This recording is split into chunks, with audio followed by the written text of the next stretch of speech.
Muito bem. Dando continuidade à nossa aula, nós paramos na questão relativa ao artigo 3º do Código Tributário Nacional, né? Que nos trouxe algumas características bastante interessantes sobre os tributos. Nós, após algumas discussões, trouxemos algumas questões relativas à prestação pecuniária.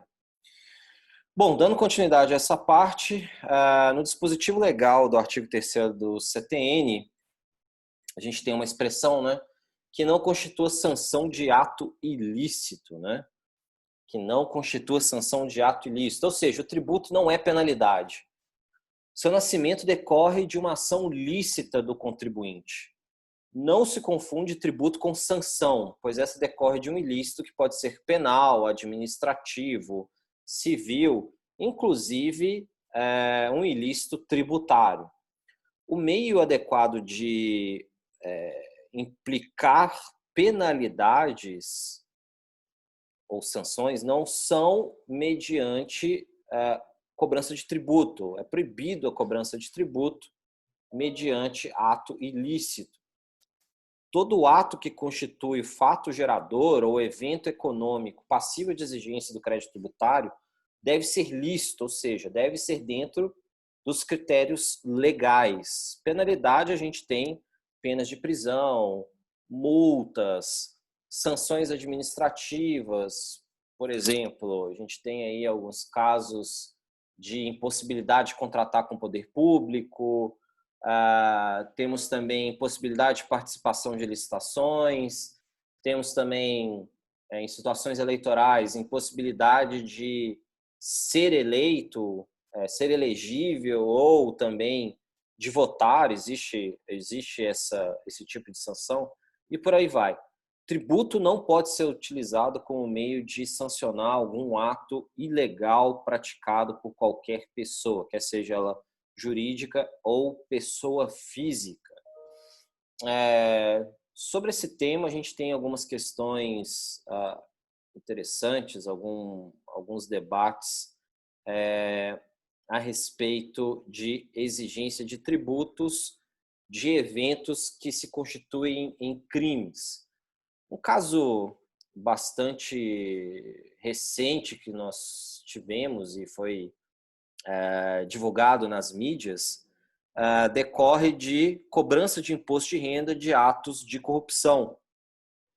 Se não me engano, aquele político Gedel Vieira, que foi encontrado em seu apartamento com mais de 50 milhões de reais em espécie, acredito que houve exigência de imposto de renda pelos valores encontrados em seu apartamento, o que é bastante discutível, né? Se a gente está em uma situação de cometimento de crime de corrupção e o produto do crime de corrupção, o dinheiro, ele não consistiria em um acréscimo patrimonial para a pessoa do criminoso. Na verdade, esses bens, né, esses recursos financeiros, eles são passíveis de reintegração pelo poder público. Apreensão imediata e tudo isso fica à disposição do poder público para utilização. Não é possível presumir que esses 50 milhões fez parte da renda do político e, portanto, ele tem que pagar imposto de renda sobre isso. A sanção pelo ato ilícito de corrupção dele é a apreensão do produto do crime. Seria, por exemplo, a mesma lógica cobrar imposto de renda de traficante de droga, quer dizer, o produto da venda do ilícito não se constitui em renda, se constitui também em ilícito passível de apreensão. Então, não se cobra imposto de renda decorrente da venda de ilícito, de produtos entorpecentes, tráfico de drogas, etc. Esse produto é totalmente apreendido. Se vocês já devem ter observado em algumas operações, os bens de criminosos são apreendidos e leiloados ou arrendados, ou enfim, são adjudicados pelo poder público. Então, tributo não pode ser cobrado de ato ilícito. Professor, e nesse caso do Gedel? Bom, nesse caso do Gedel, o fisco tenta fazer a cobrança, mas provavelmente ele não vai conseguir obter nenhum tipo de êxito nessa exigência fiscal. Tem que ser derrubada na via administrativa. Um ponto que é interessante em termos de discussão não é propriamente dos recursos financeiros decorrentes do ato ilícito, e aí cobrar tributo em cima disso, mas a cobrança de tributo de recursos financeiros que, apesar de decorrentes de atos criminosos, eles tenham sido gastos, utilizados pelo criminoso. E, portanto, isso não seria, de certa forma, recuperável e seria presumido seu aproveitamento pelo criminoso. Por exemplo, o mesmo caso de um político corrupto que tenha aí recebido 100 milhões de reais de propina.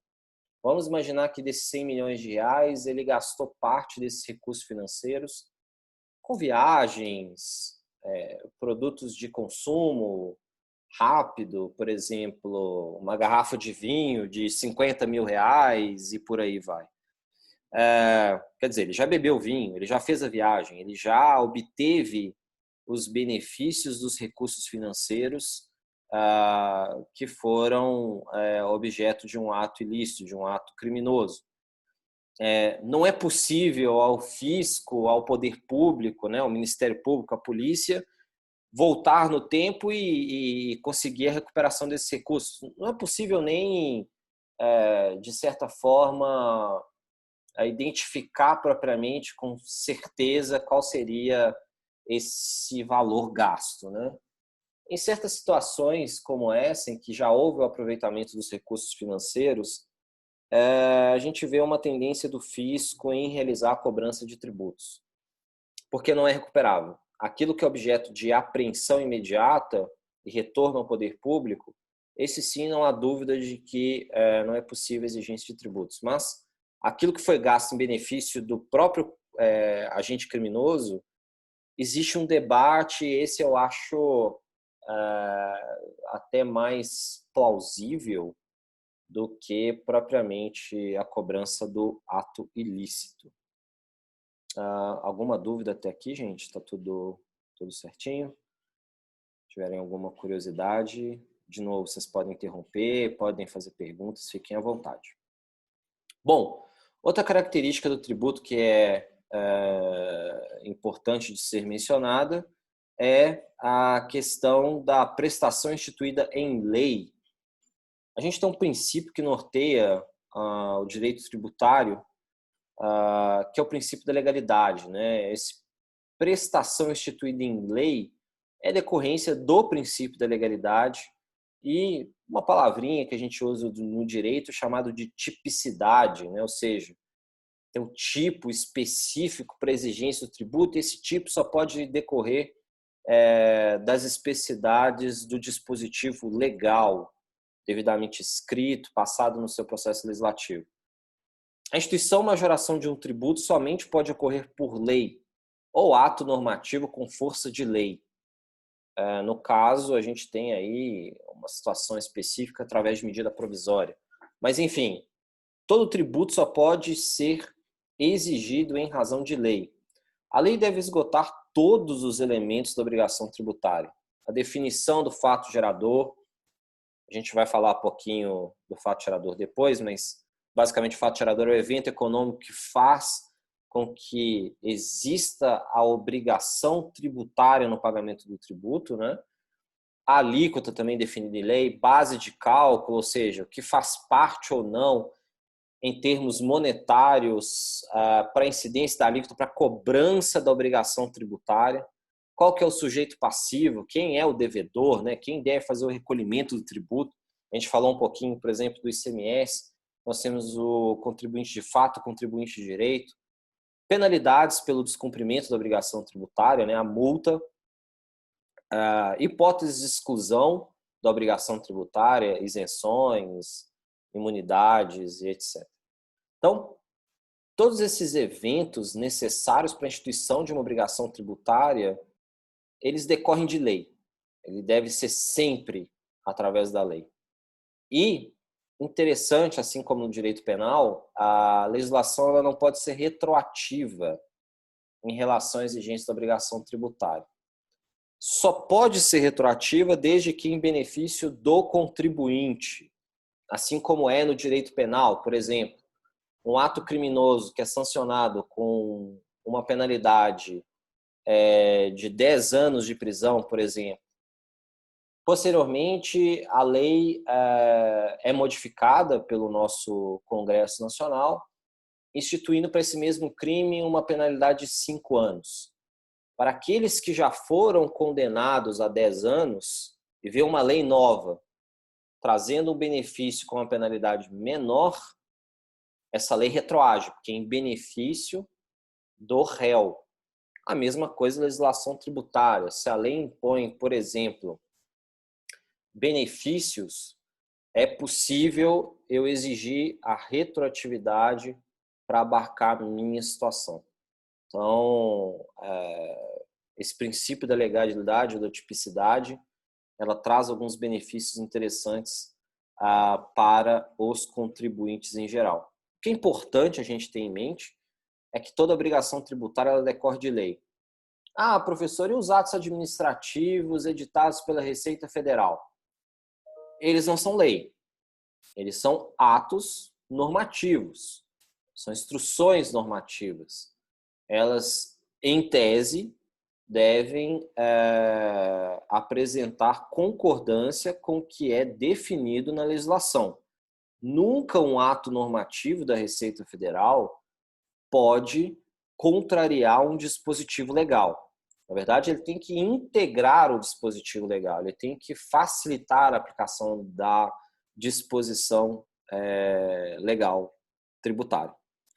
Professor, mas e se a disposição normativa da Receita Federal instituir uma modificação na legislação ou uma interpretação da legislação mais gravosa para o contribuinte? Bom, esse ato administrativo, obviamente, ele é ilegal, afinal de contas, é o nosso princípio da legalidade no direito tributário. A prestação tem que ser instituída em lei, e não por ato normativo de administração tributária, quer seja no âmbito federal, quer seja no âmbito estadual, quer seja no âmbito municipal. Bom, temos experiências em que atos normativos contrariam lei? Aos montes. Se fizermos uma pesquisa rápida nos nossos tribunais, vamos ver diversas ações judiciais dos contribuintes questionando atos normativos instituídos pela administração pública, no qual apresentam prestações mais gravosas ao contribuinte do que na própria lei, ou até implicam em obrigações majoradas em relação àquilo que foi estipulado em lei. E, em decorrência disso, esse ato normativo é ilegal, o nosso Poder Judiciário afasta a aplicabilidade desse ato normativo. Tivemos algumas experiências no qual o ato normativo, apesar de instituir obrigações majoradas em comparação à norma, não foram afastadas pela sua ilegalidade. Um exemplo clássico que a gente tem foi a Instrução Normativa da Receita Federal número 243, que disciplina a questão vinculada a transfer pricing. Tudo aquilo vinculado a preço de transferência na Instrução Normativa 243 é absolutamente mais gravoso do que instituído na Lei 9.430 de 1996. No entanto, o nosso Poder Judiciário não entende absolutamente nada de direito tributário e manteve a instrução normativa como legal. Mas para quem milita na área tributária, sabe que a instrução normativa extrapolou todos os critérios legalmente estabelecidos na legislação aprovada pelo Congresso Nacional, que é a competente para regulamentar as obrigações tributárias. Mas, enfim, quem aí vai ter a sorte ou o azar de atuar na área tributária, enfim, vai ter esse tipo de experiência verificando atos normativos absolutamente legais.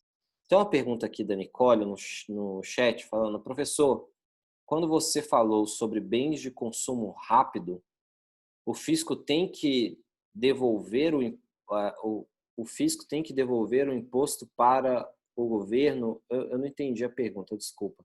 Eu acho que o que você quis dizer aqui foi que nessas situações de bens de consumo rápido, né? Bens que eu adquiro, por exemplo, alimentação, que eu adquiro e consumo, não tem retorno, se o contribuinte teria que pagar impostos sobre esse evento. Correto, Nicole? É isso que você perguntou? Não, é que você falou sobre os bens de consumo rápido, sobre, por exemplo, viagem, coisas que dá para o governo identificar.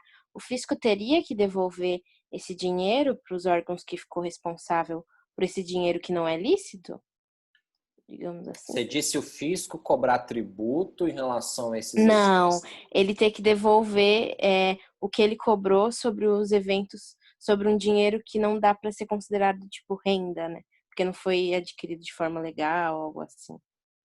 Ah, sim. Não, o que acontece normalmente, Nicole, se o fisco cobra o tributo de ato ilícito, o próprio contribuinte que sofreu a cobrança, ele vai contestar isso nas vias administrativas e vias judiciais, dizendo, olha, ao mesmo tempo você está me dizendo que eu estou cometendo um ato ilícito, e ao mesmo tempo você está me cobrando tributo sobre isso, não pode. O que normalmente Hum. acontece é que, em situações de atos criminosos, o poder público, e aí quando eu digo poder público, é o poder de polícia, tá? Não seria nem do fisco, seria vinculado ao poder de polícia nosso, ao poder judiciário, enfim, quem exerce a força, né, para o cumprimento das obrigações, vai realizar a apreensão de todos os itens, né, de todos os bens. Agora, vamos imaginar situações em que eu tenho consumo rápido, ou seja, eu já consumi, não tem como retornar, não tem como apreender algo que já foi consumido. Eu dei o exemplo da garrafa de vinho. Eu já tomei o vinho, não tem como apreender um vinho que já foi bebido. Ah, Nessas situações em específico, o fisco tem cobrado tributo. Porque ele diz, bom, você aproveitou o benefício deste bem, não tem como eu apreender, então ele fez parte sim da sua renda. É mais ou menos essa dinâmica, entendeu? Agora, aquilo que é passível de apreensão é apreendido e dado ao poder público, não é nem uma atuação propriamente dita do fisco. Não sei se ficou claro agora. Acho que sim. Obrigada. Nada, Nicole. Bom, outra característica interessante do artigo 3º do CTN, a gente tem a parte, né, da disposição legal que informa que o tributo é cobrado mediante atividade administrativa plenamente vinculada. O que significa isso, né? Significa que o agente do Estado tem o dever de cobrar o tributo quando instituído, da mesma forma que deve se ater aos procedimentos estabelecidos na lei.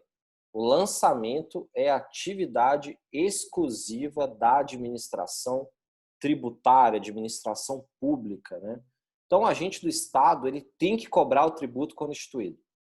Não cabe ao agente do Estado fazer uma análise meritória se ele acha que tem que ou não cobrar, se ele acha justo, se ele não acha justa a cobrança. Não cabe esse tipo de análise por parte do agente administrativo que compete à exigência do tributo.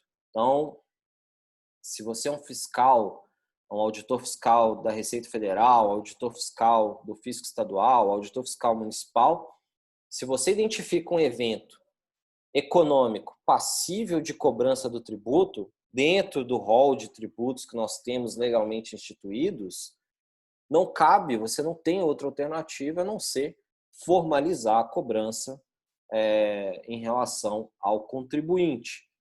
Não cabe, por exemplo, ao fiscal identificar a seguinte situação. Bom, verifiquei que o contribuinte oferiu renda, você realmente oferiu renda. Mas veja bem, nossa conjuntura econômica está péssima, coronavírus está de vento em popa, as pessoas estão passando dificuldade. Contribuinte, você oferiu renda, mas veja, eu não vou te cobrar, não. Não é possível ele fazer isso. Ele tem que agir de acordo com as exigências legais. Questões de ser justa ou não a cobrança, questões envolvendo a constitucionalidade ou não da cobrança do tributo, se o tributo está sendo utilizado na sua finalidade econômica, se o Estado precisa efetivamente dos recursos, isso é irrelevante. A atividade administrativa é plenamente vinculada, ou seja, o agente do Estado ele é obrigado a agir conforme a determinação legal em termos de exigência tributária. E esse lançamento é atividade exclusiva da administração.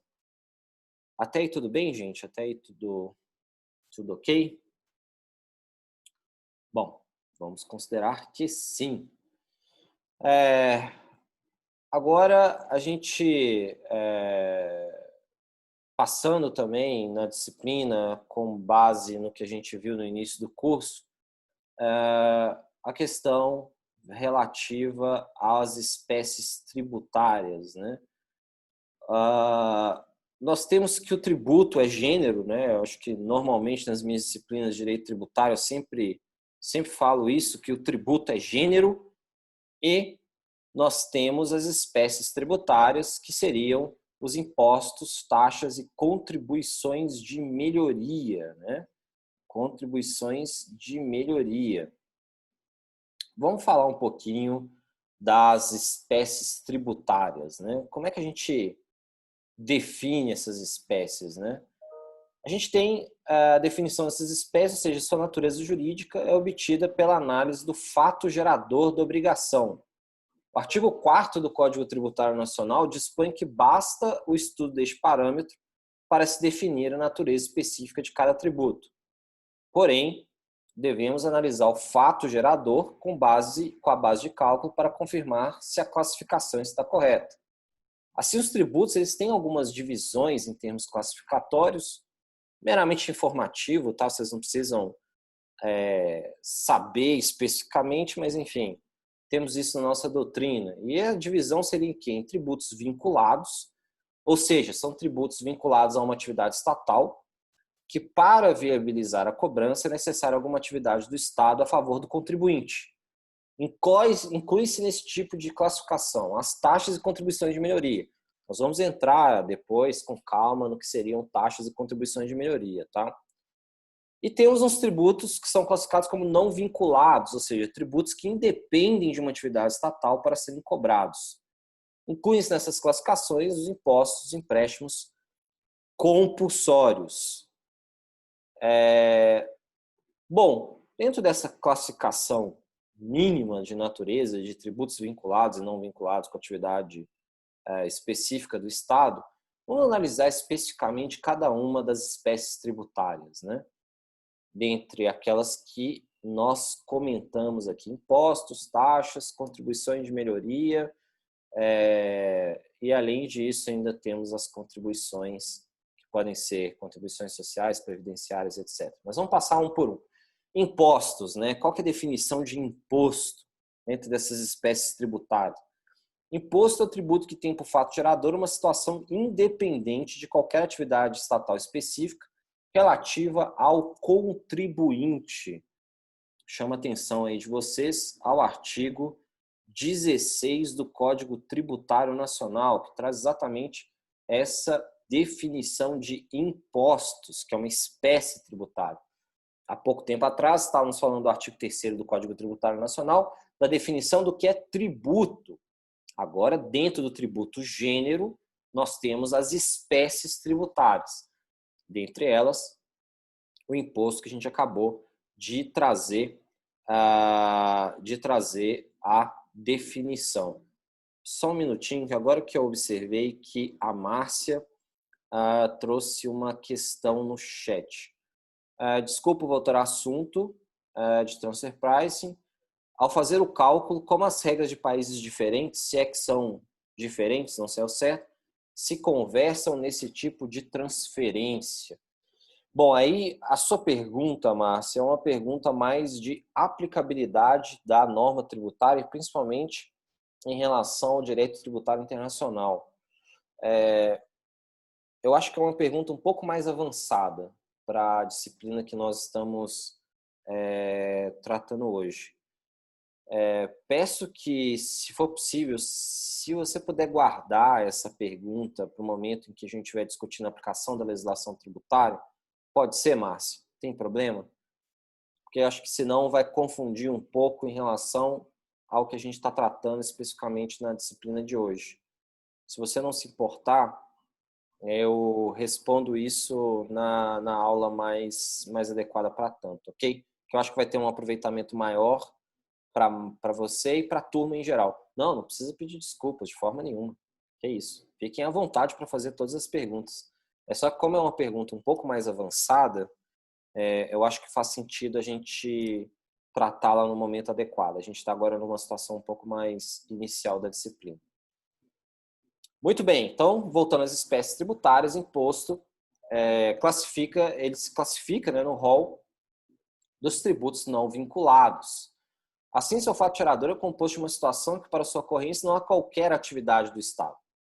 Como exemplo, podemos citar o imposto de renda, cujo nascimento da obrigação independe de qualquer ação estatal. Como vocês sabem muito bem, basta oferir renda, ou seja, o evento econômico de surgimento da renda na pessoa física ou na jurídica, ela é um gatilho para a exigência do imposto de renda. Esse gatilho, esse evento econômico, a gente tem um nomezinho técnico chamado de fato gerador, ou seja, o evento econômico capaz de fazer a cobrança deste tributo. No caso do imposto, é uma situação não vinculada a qualquer atividade estatal. Bom, a divisão da competência dos impostos, né, elas podem ser exigidos tanto pela União, quanto pelos estados, quanto pelos municípios, é definido pela Constituição Federal nos artigos 153 a 156, não podendo haver cobrança de impostos diversos dos previstos, salvo a União, que detém a competência residual. Não se admite também que determinado ente cobre imposto da competência de outro, ainda que essa competência não esteja sendo exercida pelo titular. Ou seja, a Constituição traz o rol taxativo dos impostos e uma situação residual no qual a União detém uma competência para a instituição de novos impostos através de legislação complementar à Constituição. Não cabe a estados e municípios criarem novos impostos. Quando eu digo imposto, a espécie tributária impostos, tá? Por favor. Vamos já usar a nomenclatura um pouco mais técnica aqui. E não se admite também que um estado cobre o tributo do outro. Por exemplo, pelos dispositivos constitucionais, o imposto sobre serviços é de competência dos municípios. O ICMS, Imposto sobre Circulação de Mercadorias e Serviços, é de competência dos estados. Vamos imaginar que Taquarituba, município aqui no estado de São Paulo, não esteja exercendo sua competência de exigência do ISS. Simplesmente o município decidiu não cobrar, falou, olha, não vou instituir o ISS. Deixa, não quero cobrar ISS. Não pode o Estado, ao observar essa situação, falar, bom, Taquarituba, se você não está cobrando ISS, então eu vou cobrar o ISS de você, no seu lugar. Eu, Estado de São Paulo, vou começar a exigir ISS dos contribuintes de Taquarituba e vou arrecadar esse ISS porque eu, Estado, considero que todos os municípios dentro da minha circunscrição estão cobrando, só você não cobra, não faz sentido, então eu vou exercer essa competência. Não pode. Tá, gente? Não pode. A competência é do município. Mesmo se não está sendo exercida pelo seu titular, município, estados ou união, não pode outro ente público exercer a competência em lugar do outro. Os impostos podem ser subdivididos em diversas categorias. Bom, quais seriam essas categorias? De acordo com a sua regularidade. Extraordinário é o imposto cobrado apenas de forma eventual, em razão de fatos específicos. Nós temos na nossa Constituição o Imposto Extraordinário de Guerra, artigo 154, inciso 2º da Constituição Federal. Em situações extraordinárias de guerra, poderá a União exercer sua competência residual e instituir um imposto extraordinário de guerra para fomentar, para trazer recursos financeiros para a União em razão de algum conflito específico. Ordinário são os impostos que integram de forma permanente o sistema tributário. Por exemplo, o imposto de renda. Ele tem uma regularidade ordinária. O imposto de renda está lá previsto. ICMS, o ISS, enfim. Temos lá uma categoria de impostos que são ordinários. Quanto à transferência do encargo, dentro dessas categorias, direto, transferência do encargo direto, não admite repercussão econômica do valor devido, ou seja, o fabricante ou comerciante não repassa ao consumidor o valor do tributo de forma destacada do preço. Essas são situações de tributação direta. Quem arca com o tributo é o próprio contribuinte. Eu não repasso o valor do tributo de forma destacada do preço. Esse é um tributo em termos de transferência do encargo direto. Por exemplo, imposto de renda.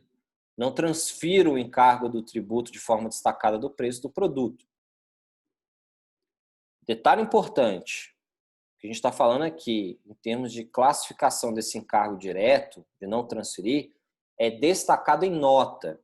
Vocês, como contadores que já fizeram contabilidade de custos, sabem muito bem que na formação do custeio de um produto ou de um serviço, obviamente o encargo tributário das empresas, ele compõe esse custeio. Afinal de contas, se assim não fosse, as empresas entrariam em situação falimentar ou a sua margem de lucratividade seria altamente reduzida. Então, sim, o tributo faz parte do custeio, faz parte do preço. Eu, como vocês sabem muito bem, quando eu vendo o produto, eu repasso o custo para o próximo adquirente na cadeia. Ou seja, próximo adquirente de uma cadeia produtiva, ou seja, o consumidor final. O que eu não posso fazer nessa subclassificação de direto é destacar em nota fiscal e cobrar do contribuinte de forma separada. Em termos de classificação, nós temos o indireto. Esse admite repercussão para o contribuinte de fato. Nestes, o imposto do valor devido é cobrado de forma destacada, repassando ao consumidor o valor devido. O consumidor é contribuinte de fato, aquele que realmente paga o imposto, enquanto o comerciante ou fabricante é o contribuinte de direito, pessoa prevista na lei como responsável por arrecadar o tributo. Os impostos indiretos incidem sobre consumo e circulação de mercadoria. Vejam a diferença. O direto não é destacado em nota, não existe contribuinte de fato, contribuinte de direito. O direto, existe apenas um contribuinte, que é o devedor do tributo. Há repercussão econômica do tributo no preço do produto? Claro que há, porque vocês sabem que existe o custo, Contabilidade de custo, sistemática de custeio. O custo tributário faz parte do produto do serviço que será transferido para o adquirente na cadeia produtiva ou consumidor final. Diferentemente do indireto, que eu comentei com vocês, em que a repercussão é automática, onde o tributo é destacado em nota fiscal, como o ICMS e o IPI. 100 de produto, 10% de IPI, 18% de ICMS, você não vai pagar R$100 pelo produto, você vai pagar R$100 mais R$10 de IPI, mais R$18 de ICMS. Você vai pagar R$128 pelo produto, tendo sido destacado em nota fiscal o ICMS e o IPI. Essa é a transferência do encargo através de uma forma indireta em que nota fiscal eu tenho destacado o repasse do custo do tributo diretamente ao consumidor, onde o consumidor ele é contribuinte de fato. Inclusive, ele tem proteção legislativa, proteção normativa em relação a esse tributo recolhido. Por exemplo, vamos imaginar a seguinte hipótese. Você adquire um produto ou um serviço que tenha sido onerado pelo ICMS, destacado em nota fiscal. Houve recolhimento desse ICMS. quem é o competente para discutir a ilegalidade desse ICMS que foi indevidamente pago? Você, consumidor, que recolheu esse tributo como contribuinte de fato, ou a empresa como contribuinte de direito? A empresa que simplesmente pegou o seu dinheiro do ICMS destacado em nota e recolheu aos cofres estaduais. Quem é competente para discutir judicialmente se esse ICMS é devido? De acordo com... Desculpa, quem falou? A empresa, né? A Giovana. Oi, Giovana. Não. Nesse caso da repercussão indireta, o competente para discutir o imposto é o contribuinte de fato. É quem efetivamente sofreu o encargo financeiro desse tributo.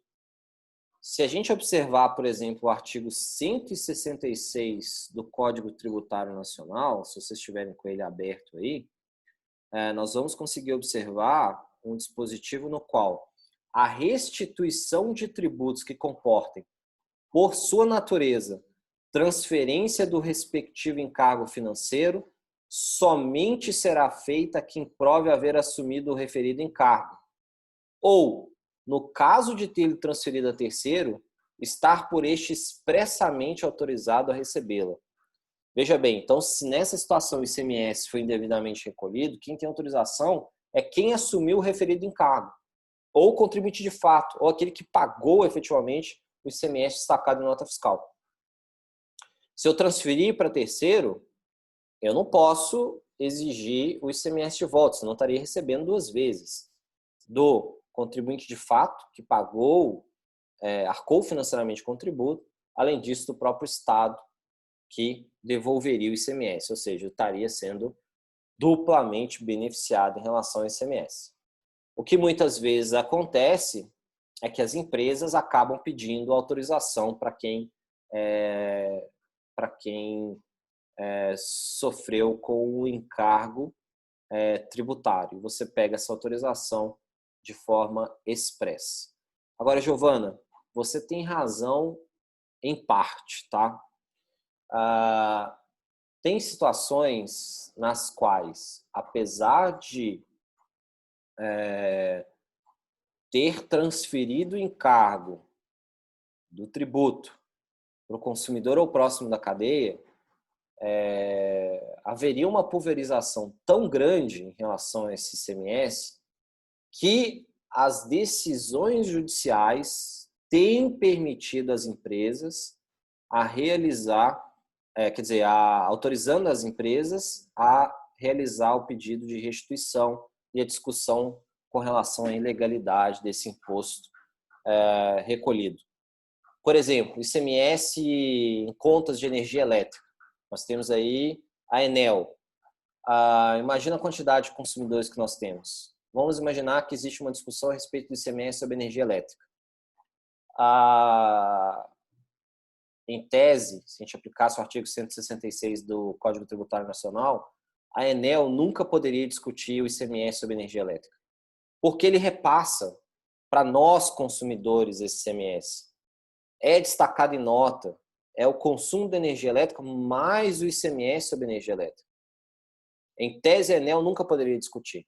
Só nós, consumidores, poderíamos discutir o ICMS sobre energia elétrica.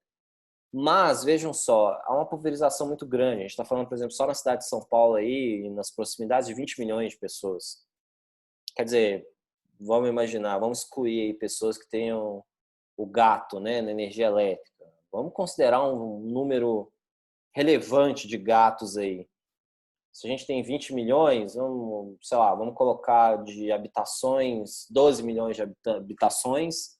Desses 12 milhões, vamos tirar aí 2 milhões de gatos. Então, a gente teria 10 milhões de residências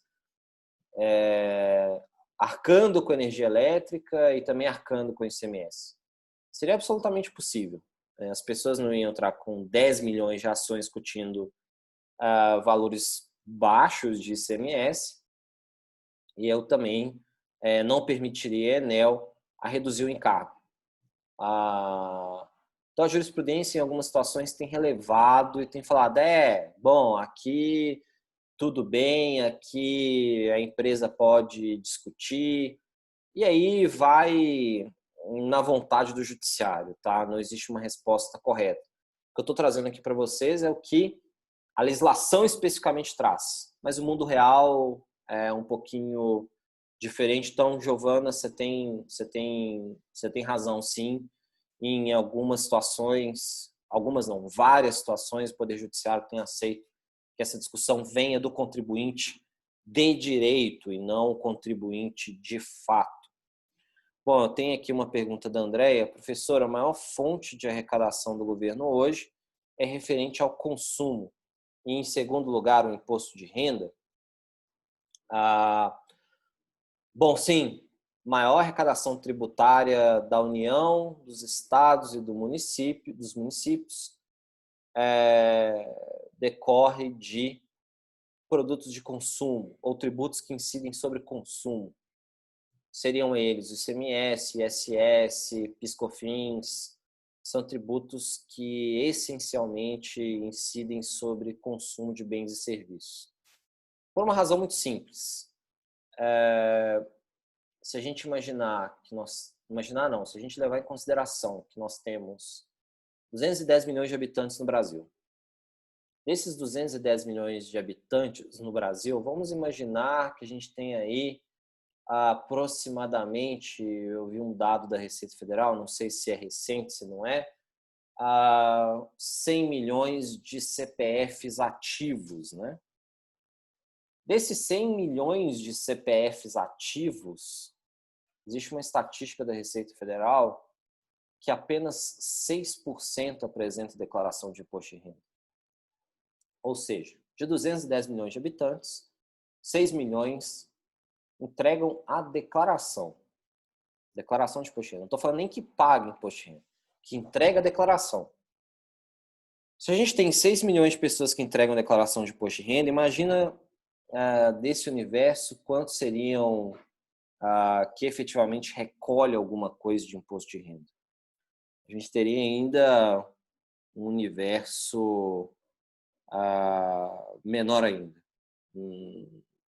Não sei a estatística, tá? A Receita Federal não divulga essa estatística de quantos milhões de pessoas ou milhares de pessoas pagam imposto de renda. O que importa é que é muito pouco. Se a gente pegar 6 milhões de 210 milhões que apenas apresentam a declaração de imposto de renda, quem paga deve ser o mínimo. Então, por essa razão, o Estado brasileiro ele acaba optando por tributar mais o consumo, que é a forma que ele tem de arrecadar. Não tem como, desses 210 milhões de habitantes, não haver consumo. As pessoas precisam de roupa, as pessoas precisam de energia elétrica, as pessoas precisam de água, as pessoas precisam de alimento, transporte e por aí vai. Então, todos os bens de consumo são mais onerados simplesmente porque é a única forma que o nosso país tem em termos de possibilitar uma arrecadação tributária. Diferentemente de países desenvolvidos, que a grande maioria da população entrega a declaração de imposto de renda. Ainda que seja para não pagar nada, a grande maioria entrega. E nesses países, em razão da eficiência maior em termos de arrecadação da tributação sobre a renda, é possível majorar essa tributação sobre a renda e reduzir a tributação sobre o consumo, porque arrecada-se muito com a tributação sobre a renda, então não faz sentido majorar a tributação sobre o consumo. Então, as pessoas aí que tiveram experiências de viajar para o exterior, a gente vê claramente que os tributos sobre consumo lá são bem menores do que aqui.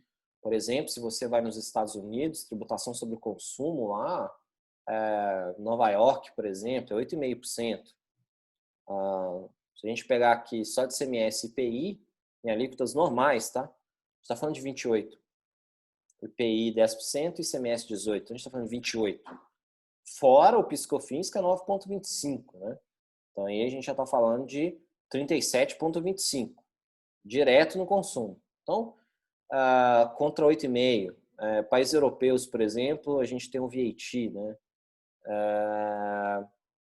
Lá nos Estados Unidos a gente chama de sales tax, é um pouquinho diferente, parece um pouco o VAT, que é um IVA, né? Imposto sobre Valor Agregado, mas na Europa é um VAT de verdade, é um Imposto sobre Valor Agregado. Normalmente gira em torno de 4%, 5% a tributação de VAT, que é o único tributo sobre o consumo que eles têm. Tributo não cumulativo, enfim, é um tributo mais simples, de fácil arrecadação e 5%. Enquanto que as alíquotas da tributação sobre a renda de pessoas físicas, 30%, 35%. Aqui a gente tem essa variabilidade aí de 15% até 27,5%. Mas, enfim, a adoção de uma tributação mais focada para o consumo decorre da nossa situação em que nós estamos em um país de miseráveis. Por se tratar de um país de miseráveis, miserável não tem renda. Miserável consome. Miserável precisa comer, precisa fazer alguma coisa. Mas miserável não tem renda. Então, essa foi a opção tradicional da legislação tributária brasileira. Muito bem. Até então, tudo certo. Temos aí as classificações entre tributação direta e indireta.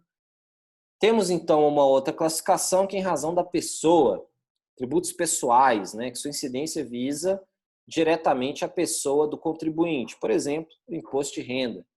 E os objetivos, né, tributos que visam unicamente a matéria tributável, a coisa. Por exemplo, IPTU, Imposto Predial Territorial Urbano, tem sua incidência em razão unicamente do bem propriamente dito, né? Esse é um tributo objetivo. Então, tudo bem, pessoal? Bom, vamos dar continuidade, vamos falar da espécie tributária de taxas, e aí depois a gente dá continuidade na nossa disciplina em relação à contribuição de minorias e demais espécies tributárias. Mas a última que a gente vai tratar na aula de hoje seria a taxa. Essa taxa, né, é uma outra espécie tributária, a gente falou tributo como gênero, impostos como espécie tributária, taxa, a outra espécie tributária que trataremos hoje. O que seria essa taxa, né? É um tributo de competência comum, tanto de União, Estados, Distrito Federal e municípios, cujo fato gerador é vinculado a uma ação específica do Estado em relação ao contribuinte, consistente no exercício regular do poder de polícia. Artigo 78 do CTN traz exatamente essa definição, ou na utilização efetiva ou potencial de serviço público divisível e específico. Nessa parte temos aí o artigo 77 do Código Tributário Nacional, que constitui, então, esse poder de polícia, né? Poder de polícia é definido no próprio CTN, no artigo 78, como atividade da administração pública que, limitando ou disciplinando o direito, interesse ou liberdade, regula a prática de ato ou abstenção de fato em razão de interesse público concernente à segurança, à higiene, à ordem, aos costumes, à disciplina da produção e do mercado, ao exercício de atividades econômicas dependentes de concessão ou autorização do poder público, à tranquilidade pública ou ao respeito à propriedade e aos direitos individuais ou coletivos. Quando a gente fala de poder de polícia no direito, não é poder de polícia militar, nem poder de polícia civil, não, tá, gente? Nem polícia federal, não. O que a gente está querendo dizer com poder de polícia que faz como, que tem como consequência, em algumas situações, a cobrança de taxa, é o próprio poder de regulamentação e fiscalização pelo Estado, da atuação do indivíduo, que, quando acionado, possibilita a cobrança da taxa. Então, é regulamentar. Por exemplo, vocês, futuros contadores, que a gente paga de anuidade para o Conselho Federal de Contabilidade, para o Conselho Regional de Contabilidade, desculpa, é considerado uma taxa. Por quê? É o poder de polícia, o poder de fiscalização que o Conselho Regional de Contabilidade tem sobre os profissionais contábeis. Isso é uma taxa, é um tributo. E se você deixar de pagar essa taxa para o Conselho Regional de Contabilidade, inclusive, pode o Conselho Regional de Contabilidade mover uma execução fiscal contra você, profissional da área contábil. Mesma coisa vinculado com a OAB, a anuidade que a gente paga como advogado, também é uma taxa. Ou taxa de limpeza urbana, taxa de incêndio, taxa de fiscalização, enfim, nós temos aí uma infinidade de taxas em razão do poder de regulamentação e fiscalização do Estado, que nós chamamos, com a palavrinha menorzinha, poder de polícia. Ficou claro, gente, essa questão do poder de polícia? Sempre vou tomar de vocês a falta de manifestação como ok, professor, tudo entendido. Então, continuemos. Taxa ainda tem como fato gerador a utilização potencial e efetiva de serviço público específico e divisível. Segundo o próprio Código Tributário Nacional, são serviço público específico, quando possam ser destacados em unidades autônomas de intervenção de unidade ou de necessidades públicas, e divisível quando suscetíveis de utilização separadamente por parte de cada um dos seus usuários. Utilização efetiva quando por ele usufruídos a qualquer título. E utilização potencial quando, sendo de utilização compulsória, sejam postas à sua disposição mediante atividade administrativa em efetivo funcionamento. Por exemplo, quando a gente fala serviço público divisível, né? Um exemplo clássico seria tirar uma carteira de habilitação. É um serviço público porque há um custo para o Estado para emitir aquela identificação, ou até inclusive carteira de identidade, né? A gente tem que pagar uma taxa. É um serviço público específico, emissão de um documento de sua necessidade especial, é divisível, porque o beneficiário dessa emissão desse documento é uma pessoa específica. É você que foi lá e demandou do poder público a emissão de uma carteira nacional de habilitação, ou a emissão de um documento de identidade, ou emissão de uma certidão de nascimento, certidão de óbito, enfim. Você exige do poder público um serviço específico e divisível, ou seja, específico para você. Ele é unicamente, a única pessoa beneficiária deste serviço é você. Então, aí se cobra uma taxa em específico, né? A taxa na sua configuração ela não pode ter a mesma base de cálculo dos impostos. Isso é bastante importante. Sua base de cálculo sempre será vinculada ao preço do serviço. Pois este tributo, nesse caso do serviço público, é uma contraprestação de serviço prestado ao contribuinte. Seu valor deve remunerar o serviço do Estado, ou seja, é um imposto no qual, é um tributo no qual ele está vinculado a um preço específico. Não poderia, por exemplo, o poder público cobrar uma taxa exorbitante para a emissão de um documento, a prestação de serviço público específico e divisível. Ele não poderia nunca, em nenhuma hipótese, fazer isso. Por exemplo, você tirar uma carteira nacional de habilitação e o Estado de São Paulo cobrar uma taxa de R$2.000 para isso. Não pode. Não pode porque o custo para o Estado não é de R$2.000. A taxa tem que ter correlação com o serviço prestado. Qual que é o custo para o Estado para a emissão de uma CNH? Obviamente não é R$2.000. Seria o custo do papel, da tinta de impressão, dos fatores de segurança para emissão do documento e do registro em órgãos públicos num sistema de uso nacional. Esse custo é que deve ser repassado ao consumidor. Não deve o Estado ter lucratividade para a cobrança da taxa, né? O superávit, a gente não chama de lucratividade, mas de superávit. Então, ela tem que ser sempre vinculada ao preço do serviço. E um detalhe importante, uma taxa não pode se sobrepor a uma base de cálculo, um fato gerador ou um evento econômico já sujeito ao imposto. Por exemplo, não pode o Estado cobrar uma taxa sobre a renda. Por que não pode ser uma taxa sobre? Porque já existe o imposto de renda. Já existe uma base de tributação constituída de renda que é competência do imposto. da União Federal, que é o imposto de renda. Não posso cobrar uma taxa sobre renda, porque eu já tenho uma base de cálculo específica da espécie tributária, imposto sobre a renda. A taxa, um detalhe também muito importante, é que a taxa ela não se confunde com o preço público. Por quê? Ela tem vínculo legal. A taxa tem vínculo obrigacional legal. A gente viu que tributo decorre de obrigação legal, por lei estabelecida. A gente viu do princípio da legalidade dos tributos. A taxa é uma espécie do gênero tributo. Logo, precisa de uma lei específica que exija a cobrança da taxa. Enquanto o preço público ele tem vínculo contratual e de liberdade absoluta. O exemplo de preço público é energia elétrica, tá, gente? Energia elétrica é definida, o seu valor por quilowatt-hora consumido é definido pela ANEEL, Agência Nacional de Energia Elétrica. Não cabe, por exemplo, a empresa concessionária Enel, que atua aqui no estado de São Paulo, definir o preço que ela quiser. É preço público.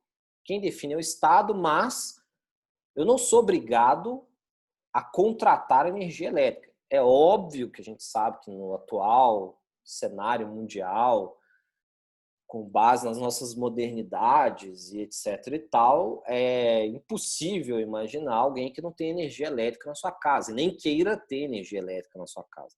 Não basta não ter, ou não ter dinheiro, ter que cortar energia elétrica, mas não quiser ter essa energia elétrica contratada com o poder público. Então, não faz o menor sentido. Mas se você não quiser, está livre para não ter. Outra situação de preço público, telefonia, por exemplo. Telefonia também tem uma certa liberdade de atuação, mas é tudo atuação de serviços públicos com preço público. Diferente de taxa. Taxa é uma obrigação legal, preço público é uma situação contratual na qual você, com sua liberdade contratual, contrata a prestação de um serviço público.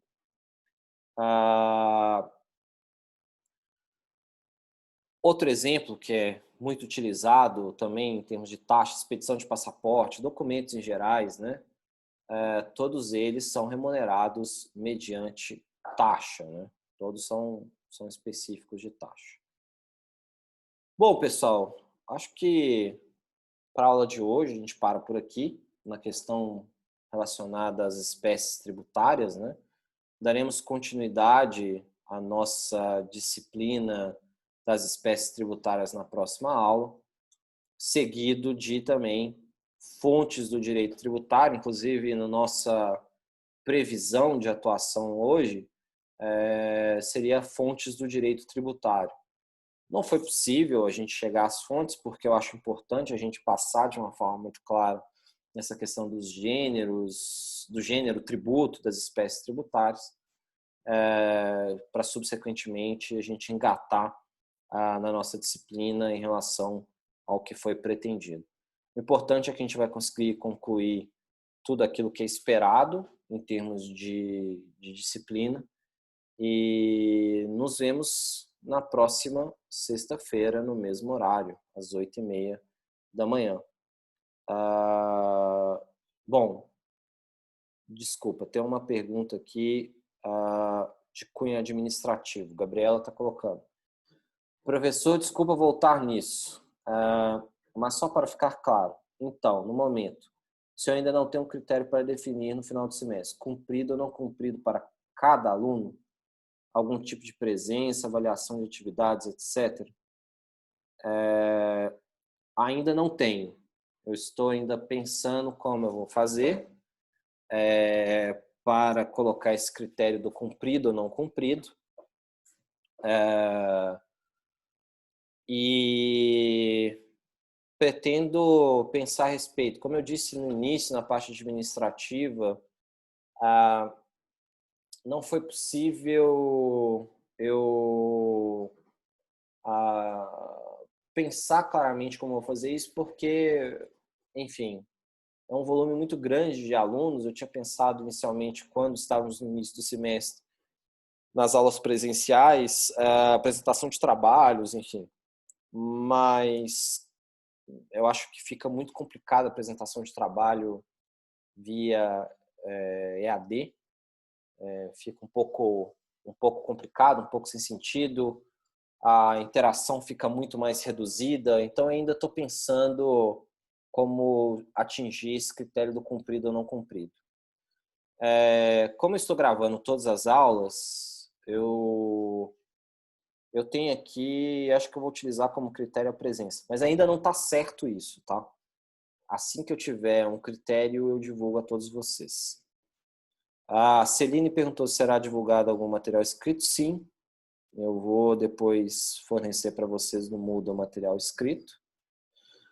A Natália questionou, professor, sabe qual a alíquota de imposto cobrada no Brasil em cima das empresas de capital aberto?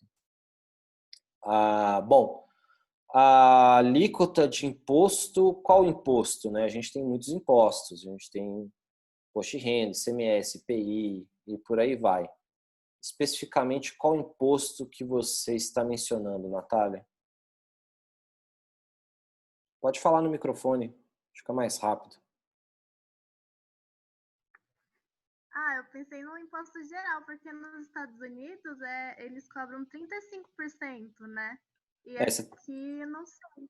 Você está dizendo imposto de renda, então, né? Acho que sim. Nos Estados Unidos era 35%, tá? Com a reforma tributária do Trump, o imposto de renda da pessoa jurídica foi reduzido para 21%. Tanto é que muitas empresas que tinham ideias de expansão de suas atividades, em outros países do mundo, acabaram desistindo para reinvestir nos Estados Unidos em razão da redução da tributação sobre a renda.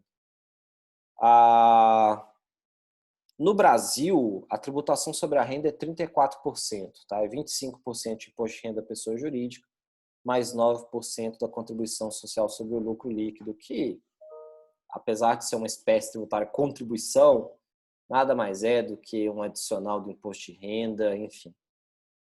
Basicamente, a tributação sobre a renda da pessoa jurídica no Brasil é 34%. Só um detalhe, não há diferença de tributação sobre a renda entre empresas de capital fechado e capital aberto, tá? Qualquer PJ no Brasil, seja ela lucro presumido, lucro real, limitada, SA, capital aberto, capital fechado, isso é irrelevante. Para fins fiscais, a alíquota do imposto de renda é a mesma, não importa o formato societário que você adota. O que importa, no fim das contas, é a sistemática de tributação da pessoa jurídica. A gente tem simples nacional, lucro presumido e lucro real. São 3 sistemáticas diferentes, tá? Simples nacional, aí tem alíquotas bem diferenciadas, que variam de acordo com a sua atividade, tem tabelas anexas à Lei Complementar 123, que é a lei que regulamenta a atuação de empresas no Simples. Depende da sua atividade, você vai para uma tabela, dentro daquela tabela tem um escalonamento em razão do seu faturamento, sua receita bruta. De acordo com a sua receita bruta, você tem uma alíquota única diferenciada. E aí, essa alíquota única ela é composta de vários tributinhos. Os anexos da Lei Complementar 123 tem lá definido. Já a partir do momento que você é lucro presumido ou lucro real, 34%. Não muda. Ok, Natália? Bom, muito bem. Se alguém não tiver mais nenhuma dúvida, nenhuma pergunta, fico aqui absolutamente à disposição. Vocês têm meu e-mail, vocês têm o Moodle. Para o pessoal de sábado, eu vou colocar esta aula disponibilizada no Moodle. E quem tiver qualquer tipo de dúvida, possa utilizar todos os meios adequados para acesso. Celine está perguntando, então a aula ao vivo no sábado eles não terão mesmo? Apenas para repassar. Olha, no sábado amanhã não, tá? Mas no próximo sábado eu vou entrar ao vivo sim com eles. E e aí a gente discute o melhor formato com eles, porque hoje eu vi que eu tive uma presença de 35 alunos aqui. Variou, 35, 36, 37. Basicamente eu tenho, se não me engano, nas aulas de sexta, 90 alunos. Acho que tem um dia que eu tenho mais de 100 alunos matriculados, é uma coisa assim. A percepção que a gente tem é que o comparecimento foi ridiculamente baixo. Então eu vou postar essa aula para aula de sábado que vem, sábado amanhã, mas na próxima aula eu vou entrar para a gente poder discutir e dar essa opção para esses alunos que têm aula sábado, se eles querem assistir a aula na própria sexta-feira. Sim, haverá aula na próxima sexta. A Lília está perguntando. Aula ao vivo, comparecimento, etc, etc. Desculpa, a Gabriela está dizendo que é congresso. Vai ser o congresso na próxima sexta? Sim. Bom, então o congresso não tem aula, né? O congresso vai ser virtual, vai ser durante a semana toda. Então, ok, sexta que vem não tem aula. Justamente em razão do congresso. Não sabia, desculpa, gente. Não sabia que tinha um congresso. Eu vou postar um aviso no Moodle, então, de forma que sexta que vem não teremos aula. O Amos está perguntando que ele é da turma de sábado, se é tranquilo assistir a aula ao vivo sexta. Sim, tranquilo. Inclusive é isso que eu vou propor para os alunos de sábado, assistirem a aula ao vivo na sexta-feira, né? Mas então também não terá para a turma de sábado, dada a questão do congresso? Não terá também aula sábado em razão do congresso. Se vocês puderem avisar os alunos de sábado que vem não terá aula, eu agradeço enormemente. Mais alguma dúvida, pessoal? De cunho administrativo? De cunho disciplina de direito tributário? Não? Muito bem. Obrigado aí pela presença de todos, pela participação.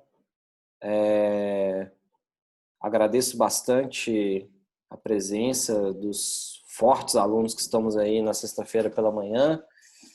E, bom, até então, sem ser na próxima sexta, na outra, né, subsequente ao Congresso de Contabilidade que ocorrerá durante toda essa semana.